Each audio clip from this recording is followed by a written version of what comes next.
책장 사이의 마법, 소리로 된 이 세계에 찾아와 주신 여러분, 환영합니다.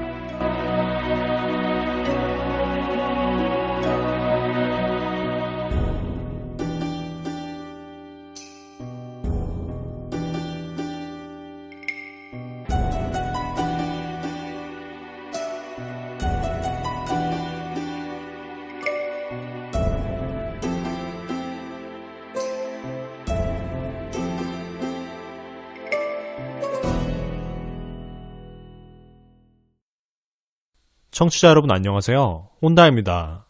본편 위주로 들으시는 청취자분들께서는 아마 주제곡이 바뀐 거를 오늘 처음 하신 분이 좀 계실 것 같아요.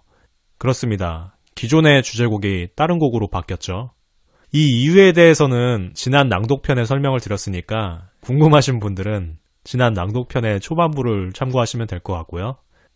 이번 본편부터는 수부타이와 바투의 제2차 서방 원정에 대해서 다룰 건데요.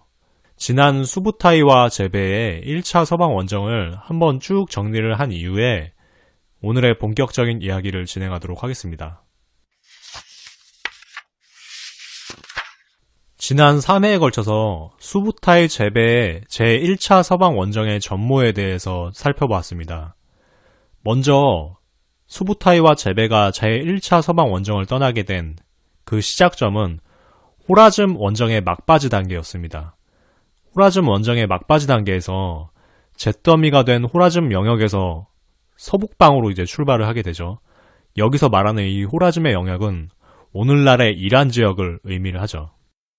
그래서 이란의 서북쪽으로 향하게 된 이 수부타이와 제베는 두 개의 내해를 마주하게 됩니다. 이 지역에는 두 개의 내해가 동서에 하나씩 있는 그런 지형이고 그 두 내해 사이의 좁은 땅에는 산맥이 하나 올라와 있습니다. 동쪽의 내에는 카스피해, 즉 이란의 북쪽에 카스피해가 있고 서쪽의 내에는 흑해입니다. 터키의 북쪽에 있고요. 이 두 바다 사이에 있는 좁은 땅, 거기에 솟아있는 산맥이 바로 카프카스 산맥이었습니다. 수부타이와 제베의 1차 서방 원정군은 두 내해 사이의 카프카스 산맥을 넘어서 러시아 남부의 평원으로 진출하는 게 목표였습니다. 그곳으로 진출해서 그곳의 지형이나 풍토, 그리고 그곳에 어떤 민족들이 자리를 잡고 있는지 이것들을 정찰하는 게 목표였죠. 산맥을 넘기 전에 조지아 왕국이라는 기독교 왕국과 피치 못하게 전투를 2번 벌이게 되는데 그 조지아 왕국을 완전히 쑥대밭으로 만들어버리게 됩니다. 이어서 산맥을 넘는 과정이 이어지게 되는데 산맥을 넘는 과정에서 산맥 초입에 있었던 시르반 왕국의 항복을 받게 되죠. 그런데 이 시르반 왕국이 사실은 몽골의 거짓 항복을 한 거였습니다. 이 거짓 항복에 속아서도 어찌되었건 산맥을 넘긴 넘었습니다. 하지만 산맥을 넘고 나서 있었던 거는 러시아 남부의 킵차크 초원, 거기에 자리를 잡고 있었던 쿠만족 기병이었습니다. 이 기병들에 의해서 완전히 포위가 된 그런 위기를 맞게 됩니다. 그런데 이런 위기에서 몽골군은 뇌물로서 일부 쿠만족 기병을 회유하고 쿠만족은 뇌물로 일부 세력이 빠지게 되고 이 순간 세력이 약화가 되기 때문에 몽골군이 그 짧은 순간을 놓치지 않고 기습해서 이 쿠만족 기병을 각계격파하게 됩니다. 적의 욕망을 이용해서 위기에서 벗어나는 뛰어난 처세술을 보여준 그런 장면이었고요.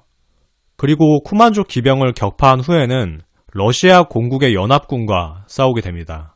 이 러시아 공국의 연합군을 유인해서 칼카강에서 대파하는 그 과정에 대해서 묘사를 했었습니다. 비록 몽골군이 배수의 진을 치고 있었다 해도 이 지형이 공격하는 측에서는 굉장히 좁은 협곡으로 들어올 수밖에 없었고 수비 측이 자리를 잡은 곳은 아주 넓고 기병이 활약하기 좋은 지형이었기 때문에 러시아 공국의 연합군이 하나하나씩 들어오면서 각계격파 당하게 되고 또 이때 당시에 쿠만족 기병이 후방으로 후퇴를 하게 되는 그런 변수가 발생하는데 그런데 이 쿠만족 기병이 후방으로 후퇴하면서 러시아 연합군의 전열이 흐트러지게 되죠. 이 전열이 흐트러지는 것을 놓치지 않고 또 거기에 임기응변을 더해서 러시아군을 완전히 패배로 몰아넣는 그런 과정을 지켜봤었습니다. 이렇게 정찰이라고 쓰고 거의 정벌이라고 해야 되는 이런 전쟁 상황을 마치고 몽골군은 다시 동방으로 돌아가게 됩니다. 그런데 이 정찰을 마치고 돌아가는 길에 제베 장군이 사망을 하게 되는데 제가 이 장면을 너무 건조하게 다룬 것 같아서 제베 장군의 건조한 목소리로 수부타이에 대한 음성 편지를 하나 남기고 본편으로 이어가도록 하겠습니다.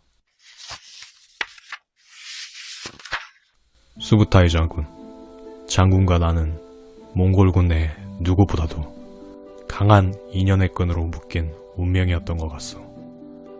우리는 몽골 초원에서 처음 만나 온갖 고락을 함께하며 오라짐 땅과 그 서북방까지 같이 누빈 사이오. 하지만 결국 수부타이 장군 홀로 몽골 초원으로 돌아가게 되었구려. 나는 장군이 22살의 나이에 휘하의 백호를 지휘하고 메르키트족 공격에 선봉을 맡았던 일을 아직도 기억하고 있소. 그 패기 넘치던 장군이 천호장이 되어 내 휘하에서 활약하기 시작한 때, 그때도 생생하게 기억 속에 살아나는구려.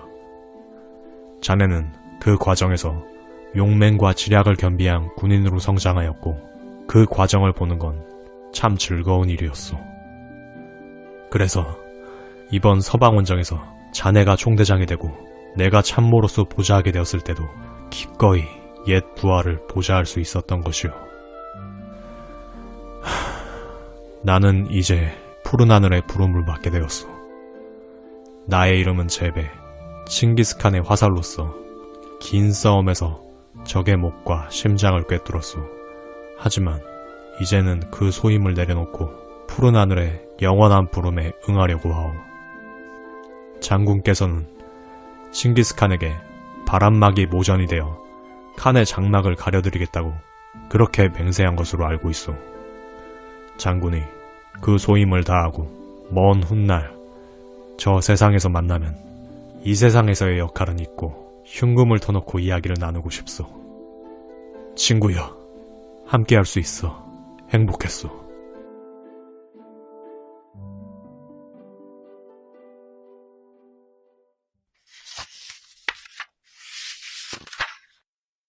이제 수부타이와 바투의 서방원정의 큰 틀을 한번 잡으면서 시작하도록 하겠습니다.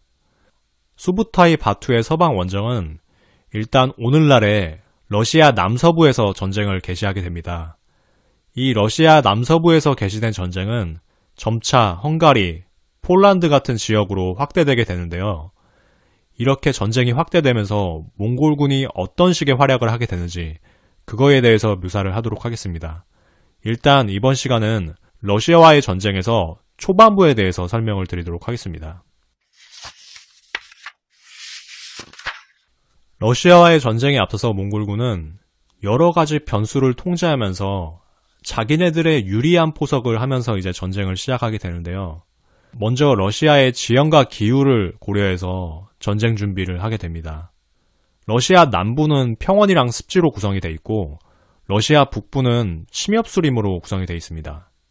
이런 경우에 일반적으로 유목부족들은 남부에 있는 평원을 통해서 진군할 때가 최대 속도의 기동을 할 수 있고 최고의 전투 능력을 발휘할 수 있는 그런 상황이라고 할 수가 있겠죠. 그럼에도 불구하고 러시아에서는 하나의 변수가 있었습니다. 러시아는 평원이 있음에도 불구하고 다른 문명국에 비해서 빠른 진군이 어려운 여러 가지 조건들이 있었습니다. 먼저 첫 번째로 도로망 구성이 매우 열악했다는 점이 문제였습니다. 기후가 엄청 안 좋기도 했고 일단 러시아는 가장 문제가 석재가 많이 부족했습니다. 그래서 오죽하면은 자갈을 제대로 깔아놓은 도로가 본격화된 게 철도가 깔린 시점하고 거의 비슷한 시기라고 합니다. 거의 근대에 와서야 길이 제대로 깔리기가 시작했다는 건데 그 정도로 석재가 많이 부족했고 도로망을 구성할 때 워낙에 먼 거리를 연결해야 됐기 때문에 그 비용으로도 감당이 안 됐을 거란 생각이 듭니다. 어찌되었건 여러 가지 이유를 통해서 이 도로망 구성이 매우 열악했다. 그런 점을 들 수가 있습니다. 아무리 유목민족의 군대라고 해도 매번 풀스불에 치고 그렇게 진군할 수는 없습니다. 문명화된 국가를 공격했을 때는 잘 구성된 도로망을 통해서 진격했던 게 일반적인 상식이라고 생각을 하시면 되겠습니다. 그리고 러시아에서는 이 도로망 구성이 열악했다는 문제점에 또 봄, 가을에 엄청난 진흙바다가 생기는 그런 문제가 있었습니다. 라스푸티차라고 하는 이 진흙바다는 봄, 가을에 걸쳐서 습지에 넓게 형성이 돼서 기병의 이동에 치명타를 주는 그런 문제였습니다. 말의 발이 이 진흙바다에 푹푹 빠지는 거예요. 이 진흙바다에 갇히게 되면은 적어도 한 달 이상은 이동이 아예 불가능한 그런 큰 문제가 발생하게 됐습니다. 그래서 몽골군은 이런 문제를 피하기 위해 변수를 좀 통제를 해야 됐었습니다. 일단 도로망 구성이 열악한 점은 근본적으로 극복을 하지 못했던 것 같아요. 오죽하면은 이게 근대에나 극복이 됐던 그런 문제이기 때문에 몽골군이 주로 집중해서 극복하려고 했던 거는 이 진흙바다인 라스푸티차를 피하기 위해서 굉장한 노력을 많이 했습니다. 그래서 몽골군이 이 러시아의 권역 내에서 전쟁을 할 때는 이 진흙바다를 피하기 위해서 끊임없이 봄, 가을의 전투를 피했던 것을 알 수가 있습니다. 항상 한겨울에 혹은 늦가을에 진군을 시작하게 되고요. 봄이 오면은 잽싸게 그 진흙바다가 발생할 수 있는 지역을 피하는 이런 전략적인 움직임을 보이게 됩니다. 몽골군은 언강이나 하천을 건널 때 특수 제작된 말발굽을 말에게 장착을 해서 얼어붙은 강들을 자유롭게 건널 수 있는 그런 특기를 가지고 있었습니다. 몽골군이 특별히 신경을 썼던 거는 러시아의 지형과 기후 말고도 어디서 공격을 시작할 것인가, 그 공격 시작 지점이 되겠습니다. 몽골군이 공격 시작 지점으로 잡은 것은 러시아 서남부의 평원을 남북쪽으로 가로지르는 이 볼가강이었습니다. 이 강은 3,700km에 이르러서 유럽에서 가장 긴 강으로 유명했는데요. 사실 제1차 서방 원정에서는 카스피해와 흑해 사이를 통해서 카프카스 산맥을 넘는 경로를 선택했었잖아요. 이번에는 왜 다른 경로를 선택했냐, 이거를 좀 생각해보면은 일단 당시에 산맥을 넘게 될 때 피해가 굉장히 막심했습니다. 몽골군 같은 경우는 그래도 상대적으로 잘 훈련된 군사여서 산맥을 넘을 때 병사의 피해 자체는 수백 정도로 막을 수 있었지만 그 외에 큰 규모를 가지는 공성병기가 많이 소실되는 그런 문제가 있었습니다. 그런데 이제 서방 원정에 나서게 되면은 수도 없이 공성전을 해야 되기 때문에 이 공성병기가 소실되는 거를 허용할 수 없었을 겁니다. 그리고 1차 서방 원정에서는 산맥을 넘는 과정에서 상대편의 연합군에게 고립되는 그런 상황이 있었죠. 근데 이런 상황이 다시 발생하지 않으리라는 그런 보장이 없었기 때문에 고립을 피하기 위해서라도 이 산맥을 통한 경로를 포기했던 것으로 보입니다. 그렇다면 몽골군이 볼가강으로 향한 게 이게 진군했던 경험도 없는 진로가 아니냐, 이런 생각을 하실 수 있는데 그렇지가 않습니다. 몽골군이 1차 서방 원정을 마치고 몽골로 돌아갈 때 퇴군을 했던 경로가 있잖아요. 그 경로가 바로 볼가강 유역의 초원지대였습니다.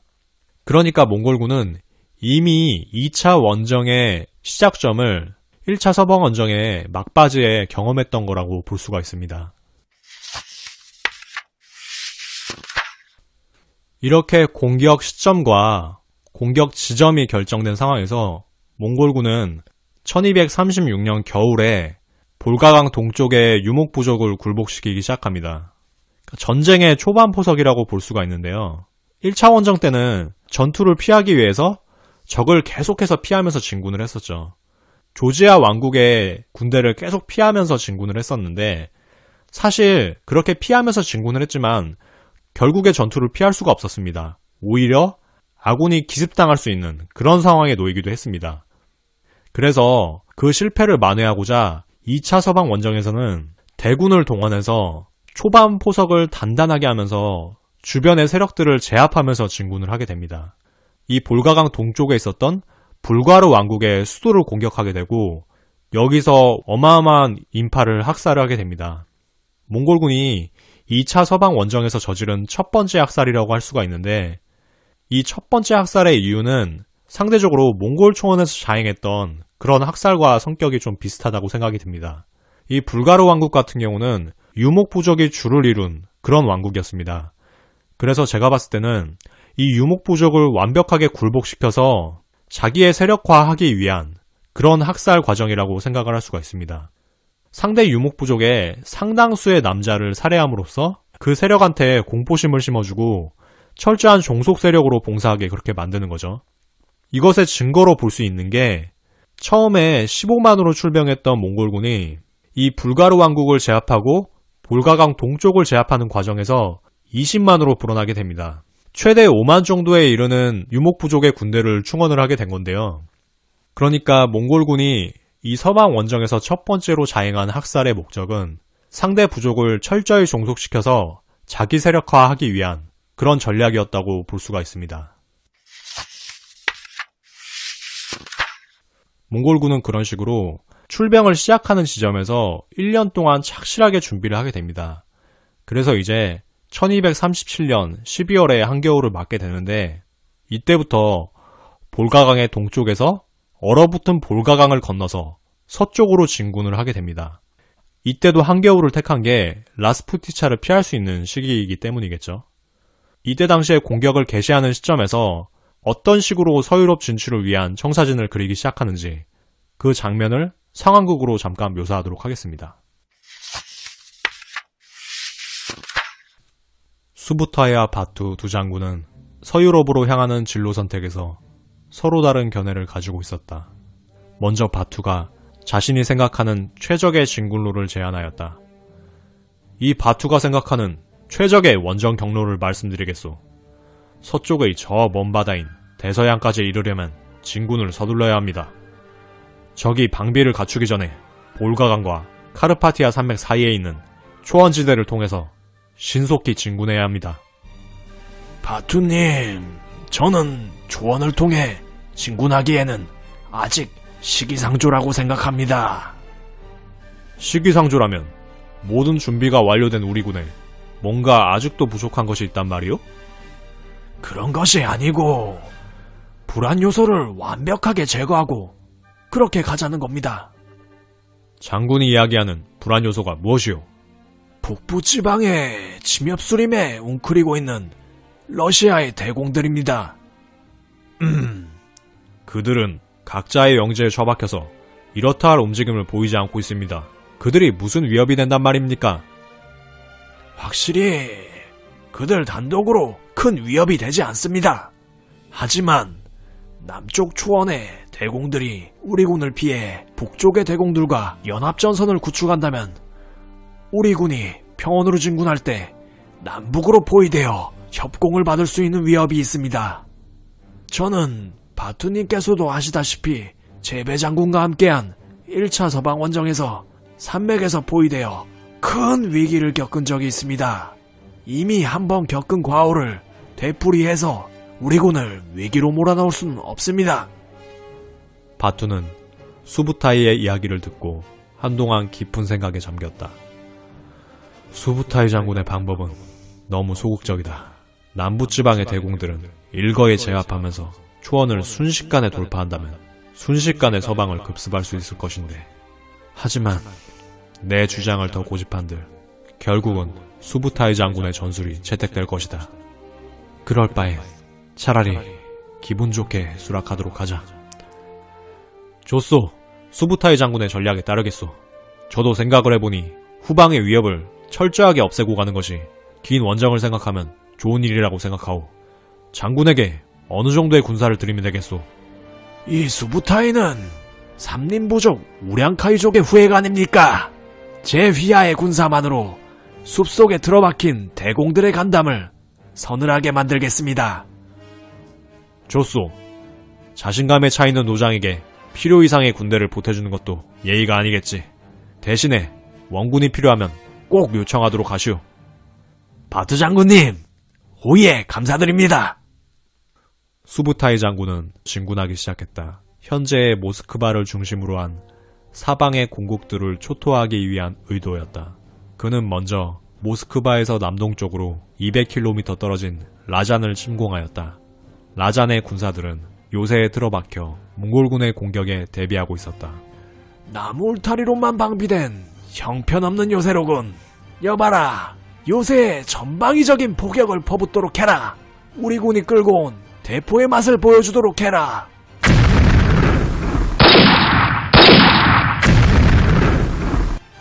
이제 포격으로 엉망이 된 도시 안으로 몽골군의 중기병이 난입할 차례였다. 수부타이는 공격을 지시하기 위해 부장을 불렀다. 부장은 들어라. 우리 몽골군의 중기병은 라잔에 난입하여 남녀노소를 불문한 모든 인간을 도살하도록 하겠다. 에? 모든 인간을 도살한다고요? 남자들은 말뚝에 박아 죽이고 피난처를 찾는 여자들도 양떼를 몰살하듯 전부 죽이도록 해라. 그리고 수도원에 들어박힌 사제와 모든 수도사들까지 청소하도록 해라. 수부타이 장군, 송구하오나 오늘은 크리스마스 사흘 전이라고 합니다.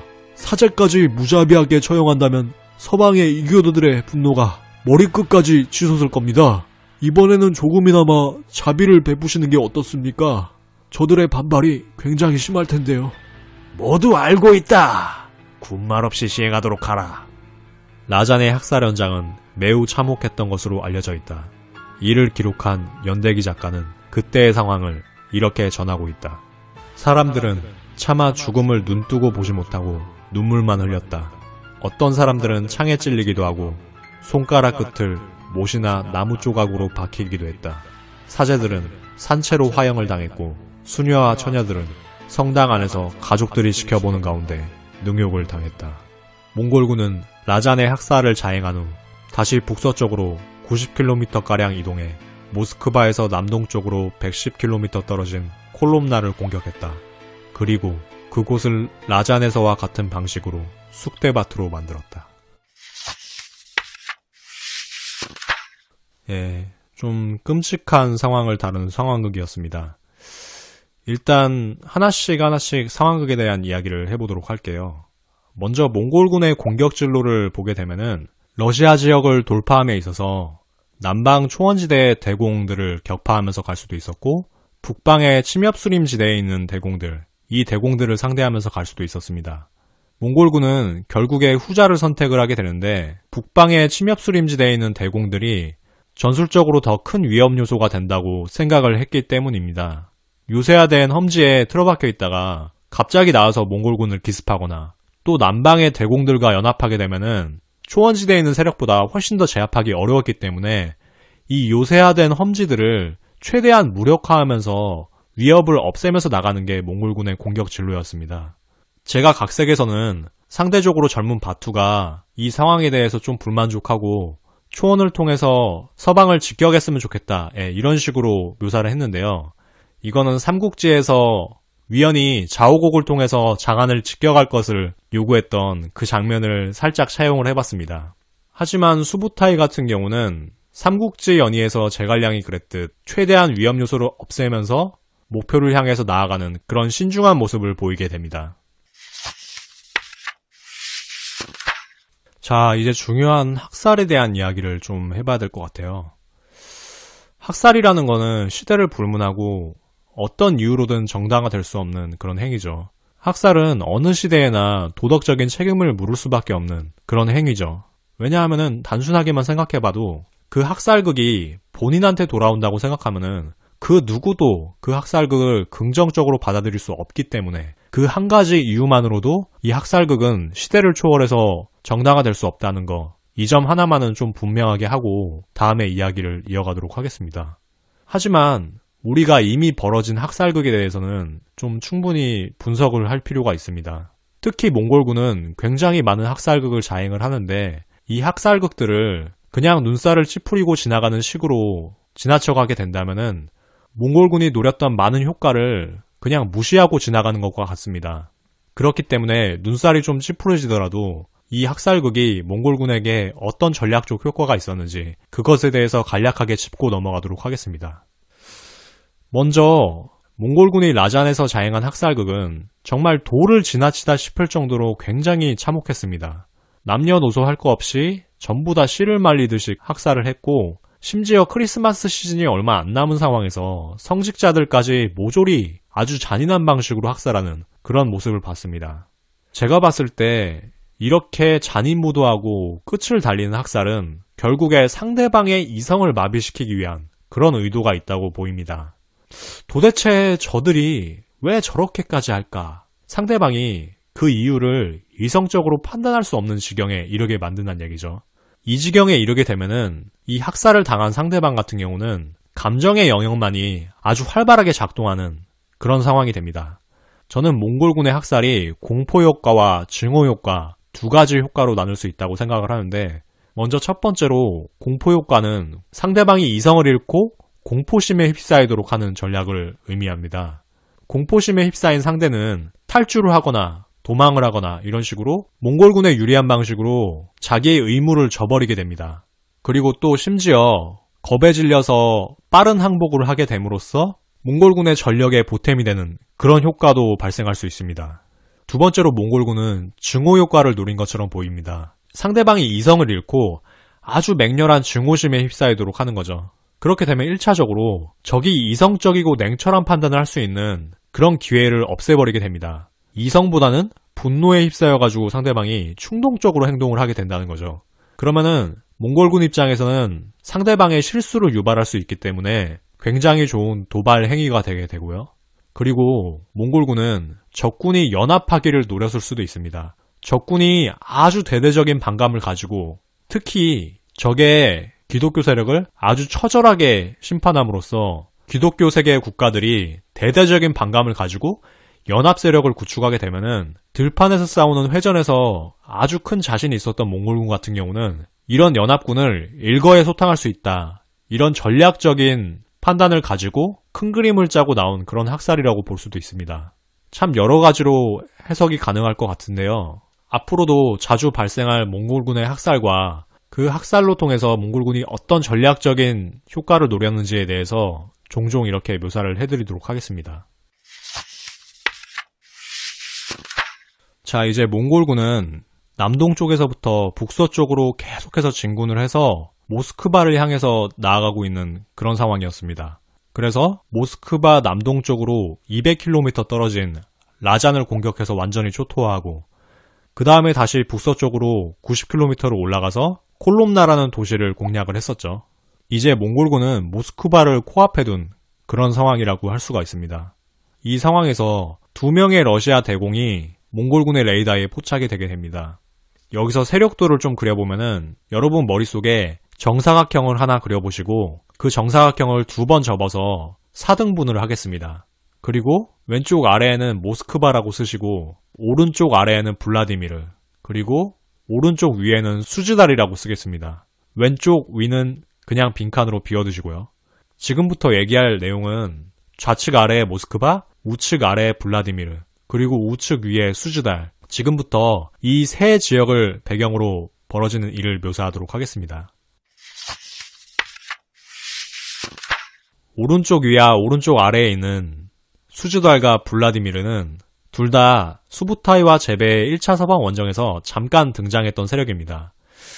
이들이 어떤 세력이었냐면은 너무 느려 터져가지고 수부타이 제베가 대승했던 칼카강 전투가 끝날 때까지 러시아 연합군에 합류도 하지 못했던 두 세력입니다. 이 두 세력이 모스크바 근교에 자리를 잡고 있었는데요. 몽골군이 모스크바까지 가까이 왔을 때 어떻게 대응하는지를 좀 살펴볼 필요가 있습니다. 먼저 모스크바의 동쪽에 있었던 블라디미르의 유리대공은 이미 몽골군이 학살극을 자행했던 라잔에서 구원 요청이 왔을 때 이걸 철저하게 무시를 했습니다. 제가 봤을 때는 이 몽골군의 위력을 어느 정도 알고 있기 때문에 공포로 몸이 굳어가지고 그대로 움츠리고 있었던 게 아닌가, 그런 생각이 좀 듭니다. 그리고 모스크바의 북동쪽, 그러니까 아까 4등분했던 사각형의 오른쪽 위에 있는 수즈달 대공 같은 경우는 그래도 좀 기계가 있어서 군사를 결집을 시키고 모스크바에다 원군을 파견하려고 합니다. 그런데 이 모스크바에 대해서 몽골군의 공포 전략이 주요하게 작용을 하게 됩니다. 이 모스크바가 당대에는 굉장히 작은 도시였고 작은 요새 지역이었지만 굉장히 험한 지역에 있어서 요새로서 역할을 잘할 수 있는 그런 지역이었거든요.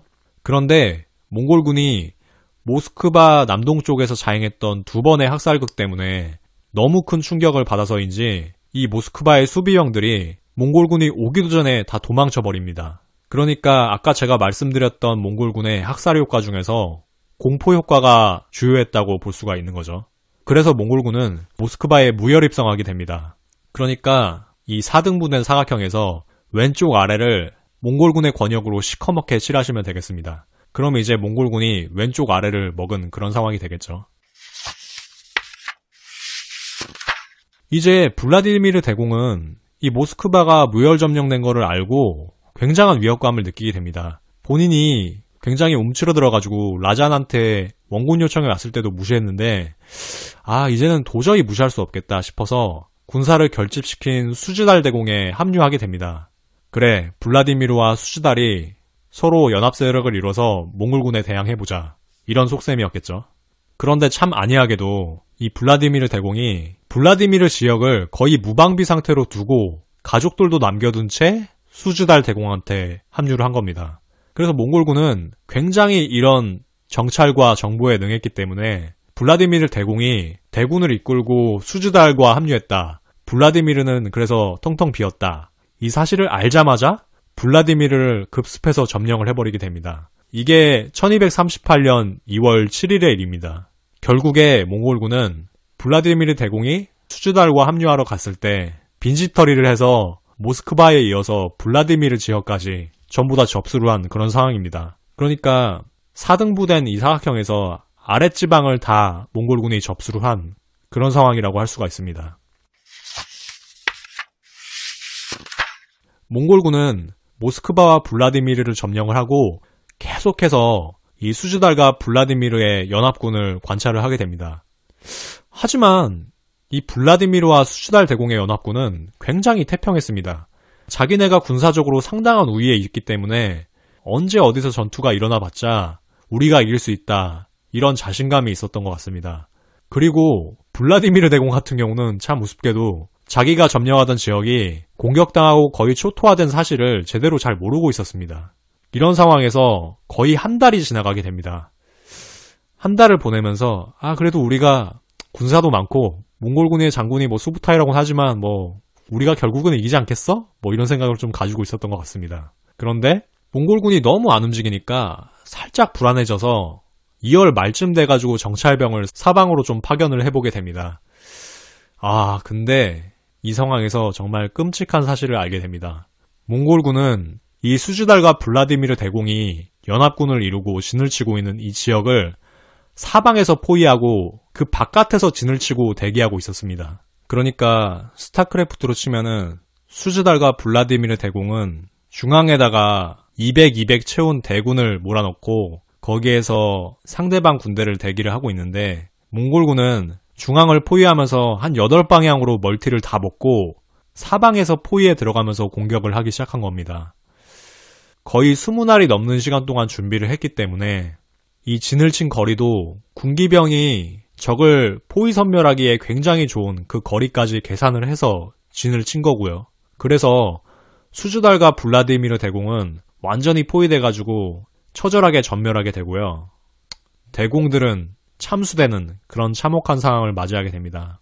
몽골군과 제1차 서방 원정에서 싸우지 못했지만 제2차 서방 원정에서는 정말 처절하게 발리면서 그 운명을 다하게 되는 수즈달과 블라디미르 대공이었습니다. 오늘은 서방 원정의 시작점에서 수부타이와 바투군이 어떻게 움직이기 시작하는지, 그리고 수부타이가 특공대를 자처를 해서 러시아 침협수림에 틀어박힌 대공들을 어떻게 하나하나씩 정리해가는지 그 상황에 대해서 살펴봤는데요. 오늘은 수부타이의 단독작전에 대해서 살펴봤다면은 이제 수부타이가 어느 정도 임무를 달성한 이후에 바투와 합류를 해서 러시아 군들을 어떻게 정리해 가는지, 그리고 그 이후의 상황은 어떻게 전개가 되는지, 그것에 대해서 다음 편부터 또 차례차례 묘사를 해드리도록 하겠습니다. 오늘은 학살이라는 테마를 초점에 두고 얘기를 많이 해봤는데요. 제가 최근에 본 영화 중에서 액트 오브 킬링이라는 영화가 있습니다. 과거 인도네시아 군부 독재 시절에 벌어진 그런 학살극에 대해서 묘사를 하고 있는데, 특이하게도 그 학살극의 가해자들이 어떤 생각을 가지고 학살에 임했는지 그것을 다큐멘터리식으로 묘사한 그런 영화입니다. 제가 요즘에 학살이란 테마에 많은 관심을 가지고 있어서 관심 깊게 지켜본 그런 영화인데, 여러분도 시간이 나실 때 한번 보시면서 많은 생각을 해보셨으면 하는 바람을 가지고 있습니다. 그러면은 오늘 방송은 여기까지 진행하기로 하고요. 건강한 모습으로 다음 주에 다시 뵙도록 하겠습니다.